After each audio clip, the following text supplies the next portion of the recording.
ابتدا کر رہا ہوں اس دعا کے ساتھ کہ حضور نعت کا مطلع سجا دیا جائے، حضور نعت کا مطلع سجا دیا جائے، حضور عرض ہے چہرہ دکھا دیا جائے۔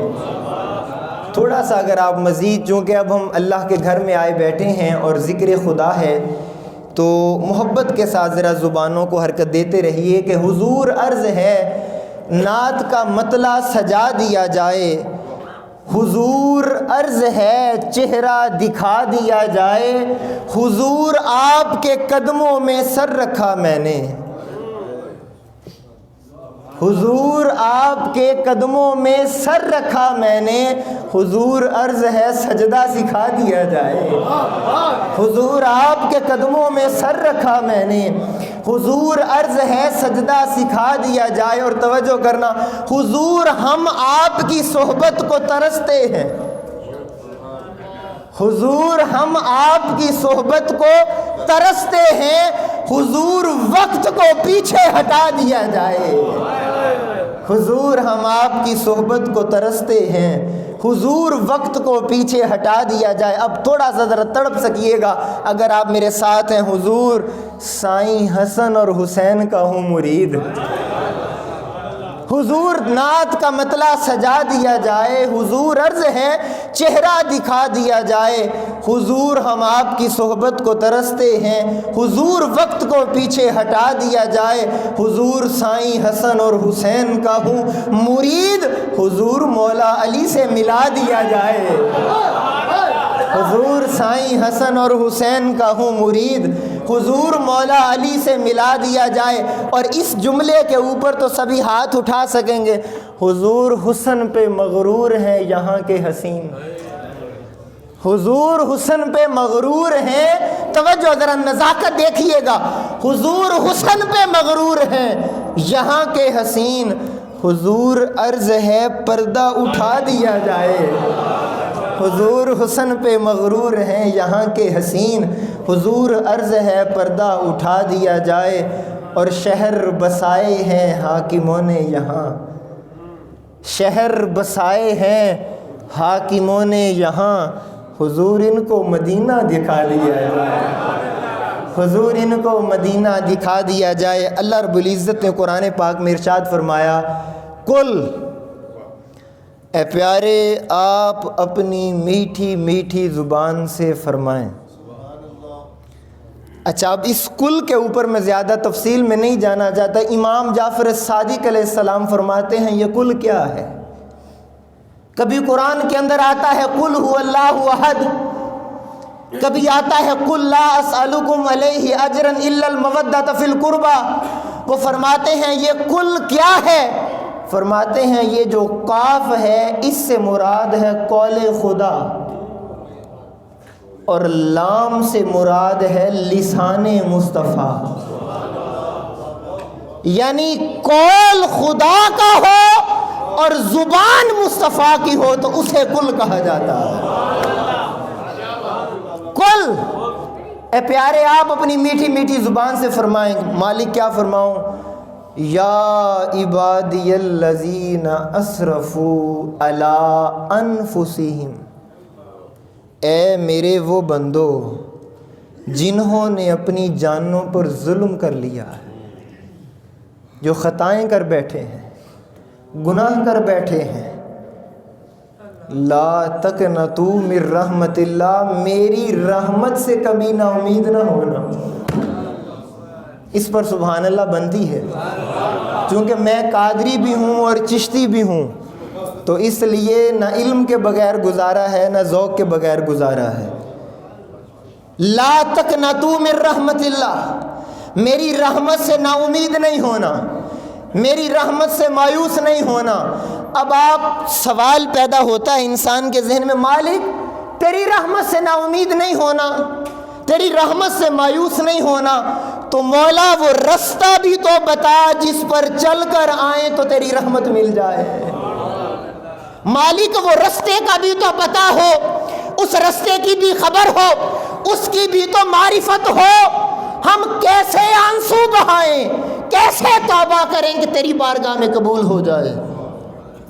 تو اللہ رب العزت نے اس راز سے پردہ بھی قرآن میں اٹھایا. اللہ نے فرمایا الا من تاب، سورہ فرقان ہے. اب ان الفاظ پر آپ نے توبہ کا صحیح کانسیپٹ کیا ہے. اللہ رب العزت نے قرآن سورہ فرقان میں ارشاد فرمایا الا من تاب وآمن وعمل عملا صالحا. اللہ پاک فرماتے ہیں جب توبہ کے لیے آؤ، اب سنیے ترتیب دیکھیے، الا من تاب وآمن وعمل عملا صالحا. جب توبہ کرنی ہو تو توبہ کے بعد ایمان لاؤ. توبہ کے بعد مالک توجہ کیجئے گا ذرا بات کی نزاکت کے اوپر. کیا توبہ سے پہلے وہ صاحب ایمان نہیں؟ قرآن کی آیت کا اسلوب بتا رہا ہے خطاؤں کی زندگی ایمان سے بہت دور لے جاتی ہے. اس لیے اللہ پاک نے فرمایا الا من تاب و آمن. توبہ کے بعد آمن آیا، اور پھر جب توبہ کر لو وعمل عملا صالحا، پھر اس کے بعد اپنے عمل کو صالح کر لو، اپنے عمل کو نیک کر لو. یعنی کہ توبہ وہ ہے جس کے بعد گناہ چھوڑ دیے جائیں. توبہ وہ ہے جس کے بعد خطاؤں کو ترک کر دیا جائے. یہ توبہ نہیں کہ ادھر معافی مانگی اور باہر جا کر بھول گئے کہ کیا کر کے آئے. یہ توبہ کی ڈیفینیشن میں نہیں آتی بات. اب اللہ پاک نے چونکہ لا تقنطوا، وہ فرماتا ہے میری رحمت سے نا امید نہیں ہونا. بندہ تو اس کے گھر کے اندر آ کر اب دامن پھیلا کے بیٹھا ہے، مولا تیری رحمت کا متلاشی ہوں. بندہ آنسو بھی گرا رہا ہے، مولا مجھے معاف کر دے. اللہ فرماتا ہے بندے میں تو معاف کرنے کے لیے ہی ہوں، مگر تو یہ دل سے عہد تو کر کہ اب خطائیں نہیں کرنی. وہ جو دل کے کونے کے اندر تو نے گنجائش بنا رکھی ہے، اس گنجائش کو بھی ختم کر. جیسے تجھے خطا کرنے میں لذت آتی تھی، جب تک اس لذت نفرت میں نہیں بدلتی توبہ نہیں ہو سکتی. وہ لذت گناہ کی جب تک نفرت میں نہ بدل جائے توبہ کا رستہ ہی نہیں ہے. یہ توبہ کی ڈیفینیشن میں نہیں آتی بات. اچھا اب مالک کائنات میں نے چھوڑ دی خطائیں، ترک کر دی، نفرت بسا لی ہے، اب میں خطا نہیں کروں گا. اے مالک کائنات تیری رحمت کیا ہے، تیری رحمت کا نظارہ کیا ہے؟ اللہ پاک نے اس کا جواب بھی قرآن میں دیا. اب یہاں پر ذرا تڑپنے کا مقام ہے. اللہ پاک نے فرمایا الا من تاب وآمن وعمل عملا صالحا. جب تم توبہ کر لو گے، ایمان پر دوبارہ استقامت کر لو گے، پکے ہو جاؤ گے، گناہوں کو ترک کر دو گے، استقامت پر آ جاؤ گے، فَأُولَئِكَ يُبَدِّلُ اللَّهُ سَيِّئَاتِهِمْ حَسَنَات. پھر رب کی رحمت کا نظارہ یہ ہوگا خدا خطاؤں کو نیکیوں کے اندر بدل دے گا. پھر وہ رب کی رحمت یہ ہوگی کہ وہ بندہ جو اس دنیا کے اندر تو خطائیں کرتا رہا، حشر کے اندر نامہ اعمال کھلے گا تو نیکیاں لکھی ہوں گی. لا تقنطوا من رحمت اللہ. وہ فرماتا ہے بندے تو میری بارگاہ میں آنا سیکھ، اور اس طرح آ جس طرح قرآن کہتا ہے، پھر تجھے خدا کی رحمت کا نظارہ مل جائے گا. اب یہاں پر جو بات قابل غور ہے کہ اللہ رب العزت نے فرمایا لا تقنطوا من رحمت اللہ، میری رحمت سے نا امید نہیں ہونا. دوستان محترم، یہ جو اللہ رب العزت کی بارگاہ میں پہنچنے کا رستہ ہے اس کو توبہ کہتے ہیں. میرے جملے پر ذرا توجہ کیجئے. میں نے کہا کہ اللہ رب العزت کی بارگاہ میں جو پہنچنے کا رستہ ہے اسے توبہ کہتے ہیں. میں پھر دہراتا ہوں، جب آپ تھوڑا سا بول سکیں تو میں اپنی بات، چونکہ میں ان تفصیلات میں نہیں جا سکتا، آپ کے سامنے خلاصہ عرض کر رہا ہوں، تو آپ ذرا تھوڑی سی توجہ اور انہماک زیادہ رکھیں. رب کی بارگاہ میں پہنچنے کے رستے کو توبہ کہتے ہیں. اور اللہ رب العزت فرماتے ہیں ان اللہ یحب التوابین. سنیے گا، اس بات میں ایک بہت بڑا راز ہے. ان اللہ یحب التوابین، جو توبہ کرنے والا ہے رب اس سے محبت کرتا ہے. ہائے ہائے، نہیں مزہ نہیں آیا مجھے. ان اللہ یحب التوابین. ارے لوگوں، اس میں کمال کوئی نہیں کہ آپ اور ہم مسجد میں کھڑے ہو کر کہہ رہے ہیں مولا ہم تجھ سے محبت کرتے ہیں. اس میں کمال کوئی نہیں. قبلہ شاہ صاحب آپ کی دعاؤں سے دعا لینا چاہتا ہوں. اس میں کمال کوئی نہیں کہ آپ اور میں کہہ رہے ہیں کہ مولا ہم تجھ سے محبت کرتے ہیں. کمال یہ ہے کہ رب کہہ رہا ہے میں تجھ سے محبت کرتا ہوں. کمال یہ ہے کہ خدا فرماتا ہے میں تجھ سے محبت کرتا ہوں. اور جانتے ہیں جب خدا محبت کرتا ہے تو پھر وہ کیفیت کیا ہے. بخاری و مسلم دونوں کی متفقن علیہ حدیث پاک ہے. اس پر ذرا تھوڑا سا مزید توجہ چاہوں گا، حضرت آپ کی توجہ چاہوں.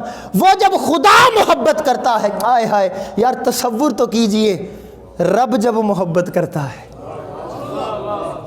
حدیث سنیے، حدیث بتاتی ہے کہ میرے آقا متفقن علیہ حدیث پاک، جب اللہ تعالیٰ کی ذات کسی سے محبت فرماتی ہے، نادا جبریل بات سنو، جی رب جلیل حاضر ہوں. حدیث کے الفاظ ہیں ان اللہ یحب فلانا. سنیے، اللہ فرماتا ہے جبریل میں فلاں سے محبت کرتا ہوں،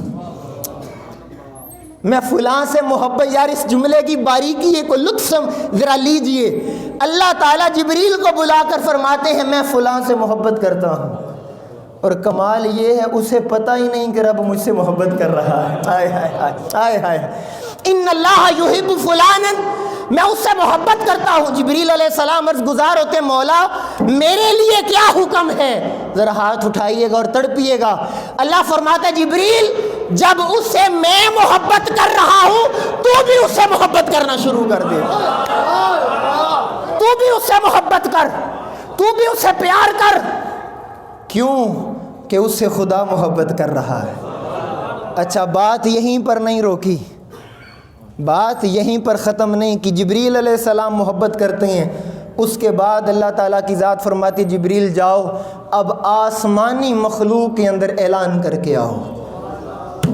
مالک کیا آسمانی مخلوق میں اعلان کروں؟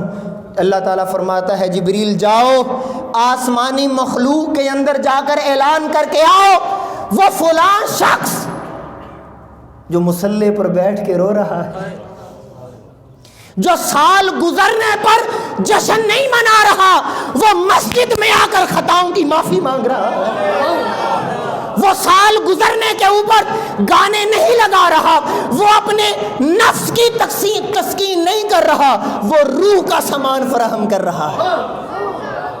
اب میں اس سے محبت کرنے لگ گیا ہوں. اے جبریل جاؤ اعلان کر کے آؤ کہ میں بھی محبت کرتا ہوں. جبریل تم بھی محبت کرو اور آسمانی مخلوق کو بتا کر آؤ کہ وہ ساری اس سے محبت کریں. وہ ساری اسے. بات یہاں پر بھی ختم نہیں ہوئی. اب میں بہت محبت سے ایک جملہ کہنا چاہتا ہوں. پھر اللہ پاک فرماتے ہیں جبریل اب اس بندے کی محبت کو فرش سے لے کر عرش پر اترو، عرش سے لے کر فرش پر اترو. اس بندے کی محبت کو آسمان سے لے کر زمین کی طرف جاؤ.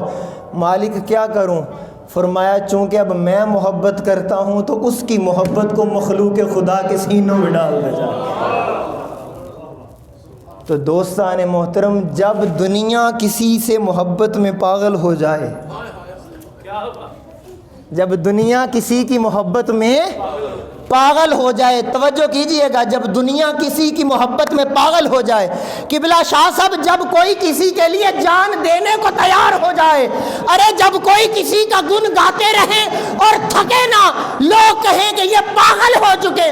ارے نہیں، اگر کوئی آج حضور داتا گنج بخش علی حجویری سے محبت کر رہا ہے، وہ نہیں کر رہا، خدا کروا رہا ہے. وہ نہیں کر رہا، خدا کروا رہا ہے. خدا کیوں کروا رہا ہے؟ اس لیے کہ خدا خود محبت کر رہا ہے. اب دوستان محترم، اگر آپ چاہیں کہ خدا بھی آپ سے محبت کرے، اگر آپ یہ چاہتے ہیں کہ جبریل علیہ السلام بھی آپ سے محبت کریں، تو یاد رکھ لیں ان اللہ یحب التوابین، خدا توبہ کرنے والوں سے محبت کرتا ہے۔ اور دوستان محترم، یہاں پر ایک بات کرنے چلا ہوں اور میرا وقت ختم ہو گیا۔ خدا توبہ کرنے والوں سے محبت کرتا ہے۔ اب سوال یہ ہے کہ اللہ پاک نے فرمایا لا تقنطوا من رحمت اللہ، میری رحمت سے نا امید نہیں ہونا۔ آپ ایک لمحے کے لیے ذرا میری آنکھوں میں آنکھیں ڈالیں اور ایک لمحے کے لیے تصور کریں اس بندے کو کس مقام پر لے جایا جاتا ہوگا جس پر جا کر رب اس سے محبت کرتا ہے۔ اگر آپ جملے کی باریکی سمجھتے تو بولتے سبحان اللہ۔ اس بندے کو کس مقام پر لے کے جایا جاتا ہوگا جس پر خدا اس سے محبت کر رہا ہے۔ اور یہاں پر ایک بات کروں، آپ سب جو آئے بیٹھے ہیں اور مجھے یہ بات کرتے ہوئے کسی مقام میں اور دل کے کسی کونے میں ذرا برابر بھی شک نہیں ہے، کیونکہ میں حضور سیدی شیخ الاسلام کے جوتوں میں بیٹھنے والا ہوں، تو ہمیں بات کرتے ہوئے منبر پر شک نہیں ہوتا کبھی۔ یہ جو لوگ آپ آئے بیٹھے ہیں، کلائمیکس خلاصہ حاصل دے رہا ہوں آج کی گفتگو کا، یہ جو آپ آئے بیٹھے ہیں، ورنہ میں اس بات کو اور اس فتنے کو بھی بخوبی جانتا ہوں اور مجھے ادراک اور علم ہے کہ لوگ کیا کیا باتیں کرتے ہیں کہ یہ نیا سال نہیں، مسلمانوں کا نہیں، یہ کیا تماشا ہے، یہ کیا بات ہے، یہ کیا بہانہ ہے۔ یقین جانیں رب کائنات کی عزت کی قسم، آپ نے اس محفل میں آنے کا ارادہ بعد میں کیا، رب نے آپ پر کرم پہلے کیا ہے۔ آپ نے بعد میں ارادہ کیا ہے۔ کیوں؟ اس لیے کہ آپ کا ارادہ بتا رہا ہے کہ اس کا کرم ہوا تو ارادہ ہوا، اگر اس کا کرم ہی نہ ہوتا تو ارادہ ہی نہ ہوتا۔ اور دوستان محترم، سال گزر جاتے ہیں، دن گزر جاتے ہیں، ہفتے مہینے گزر جاتے ہیں، لیکن ایک بات میری ہمیشہ یاد رکھیے گا، دن بھی گزرتا ہے، سال بھی گزرتا ہے، اور سال ہر سال گزرتا ہے، لیکن قابل غور بات یہ ہے کہ امتی تیری زندگی کیوں نہیں بدلتی؟ اور یہ جو تغیر ہے، آپ اور میں کس بات کی مولی ہیں، معذرت کے ساتھ ہوں، آج میں لوگوں کو جب شکوے کرتے ہوئے سنتا ہوں، تھوڑی سی آزمائش آتی ہے، زبانوں پر شکوے آتے ہیں، پتہ نہیں مولا ہمارا ہی مقدر کالا ہے، پتہ نہیں مالک کائنات ہم سے کیا خطا ہوئی کہ تیری رحمت ہم سے روٹ گئی ہے۔ ارے آپ اور مجھ پر تو واللہ آزمائشیں آتی کوئی نہیں ہیں، ہم پر تو آیا ہی کچھ نہیں۔ یہ حضرت یوسف علیہ السلام ہے، حسن میں ثانی کوئی نہیں، اور 2 دفعہ سودا ہوتا ہے آپ کا۔ ایک دفعہ بھائی کنویں میں ڈالتے ہیں تو نکالے جاتے ہیں، وہاں اللہ کے نبی کا پیغمبر کا سودا ہوتا ہے۔ کبھی بازار مصر میں آتے ہیں تو وہاں سودا ہوتا ہے۔ جوانی آتی ہے تو زلیخا تہمت لگاتی ہے۔ میں بتا رہا ہوں کہ حالات کا تغیر کیا ہے اور اللہ کا اصول اور ترتیب کیا ہے۔ ادھر جوانی آئی تو زلیخا کی تہمت لگی۔ حسن کا عالم یہ ہے کہ نظر نہیں ٹکتی، اور حال یہ ہے کہ تہمت جھوٹی تہمت ہے، اور اب جیل کے اندر کوڑے کھا رہے ہیں۔ اور قربان جائیں، آپ سورہ یوسف کو پڑھ کے دیکھ لیں، تفاسیر پڑھ کے دیکھ لیں، زبان یوسف علیہ السلام بھی کبھی شکوہ آتا ہی نہیں ہے۔ یہ آپ اور میں نہیں، اللہ کا پیغمبر ہے، اللہ کا محبوب ہے، پیارا ہے، زبان پر کبھی شکوہ نہیں آتا۔ آپ تصور کریں ذرا محبت کی وادی میں، اے حضرت یوسف علیہ السلام ایک بار تو مولا کی بارگاہ میں شکوہ کریں۔ فرمایا کیسے کروں، مجھے یقین ہے ان اللہ مع الصابرین، وہ صبر کرنے والوں کے ساتھ ہے۔ اور جب آپ کا صبر نقطہ کمال کو پہنچا، وہ سودے بھی ہوئے، کوڑے بھی ہوئے۔ ابھی 1 رات پہلے جیل کے اندر تھے، جب اس کا کرم ہوا اگلا سورج چڑھا تو مصر کے بادشاہ بنا دیے گئے تھے۔ یہ حقیقت ہے سال اور وقت کے گزرنے کی، مگر مزہ تب ہے امتی تیری زندگی بدل جائے۔ مزہ تب ہے تیرے افکار بدل جائیں، تیرے نظریات میں انقلاب بپا ہو جائے اور تو آقا تاجدار کائنات کی غلامی میں یوں آ جائے کہ وہ حضرت بلال حبشی رضی اللہ تعالیٰ عنہ آخری وقت ہے اور وقت وصال آپ کی بیوی روتی ہیں کہ آج بلال ہم سے جدا ہو رہے ہیں، اور حضرت بلال کہتے ہیں رونا بند کرو، مجھے مبارک دو کہ اپنے آقا سے ملنے جا رہا ہوں۔ اور حضور سیدی شیخ الاسلام یہاں فرماتے ہیں کہ لوگو اپنی زندگی ایسی بنا لو، ایسی آقا تاجدار کائنات کی غلامی اختیار کرو، حضور کی محبت میں اتنا فنا ہو جاؤ کہ جب قبر کے اندر جاؤ اور فرشتے آ کر پوچھیں بتاؤ یہ ہستی کون ہے، تو میرے آقا فرشتوں کا ہاتھ تھام لیں کہ فرشتوں اس سے نہ پوچھو میں کون ہوں، تمہیں میں بتاتا ہوں یہ کون ہے۔ یہ وہ مقام ہے جب انسان اس مقام پر آتا ہے تو رب فرماتا ہے ہاں بندے اب تو میری محبت کے قابل ہے۔ اور آخری بات کر کے آپ سے اجازت چاہنا چاہتا ہوں، بہت سی چیزیں مجھے مجبوراً چھوڑنا پڑی چونکہ وقت کو ملحوظ خاطر رکھنا بھی بے حد ضروری ہے۔ آخری بات کہ اللہ پاک نے فرمایا لا تقنطوا من رحمت اللہ، میری رحمت سے نا امید نہیں ہونا۔ مولا اب یہ بھی بتا دے تیری رحمت کون ہے، اے مالک اب یہ بھی بتا دے ہم نے کون سا دروازہ کھٹکھٹانا ہے۔ لا تقنطوا من رحمت اللہ، تیری رحمت کون ہے؟ قرآن تو بتا رہا ہے تیری رحمت سے نا امید نہیں ہونا، اب مولا تیری رحمت کون ہے، وہ کون ہے، اس کا تعارف کیا ہے؟ فرمایا وما ارسلناک الا رحمت للعالمین، میری رحمت میرا مصطفیٰ ہے۔ ارے جب جب بھی تم بارگاہ مصطفیٰ میں جاؤ گے خدا کی رحمت کا نظارہ پاؤ گے۔ اللہ تعالیٰ کی بارگاہ میں دعا ہے کہ مالک کائنات میری اس حاضری کو قبول فرمائے۔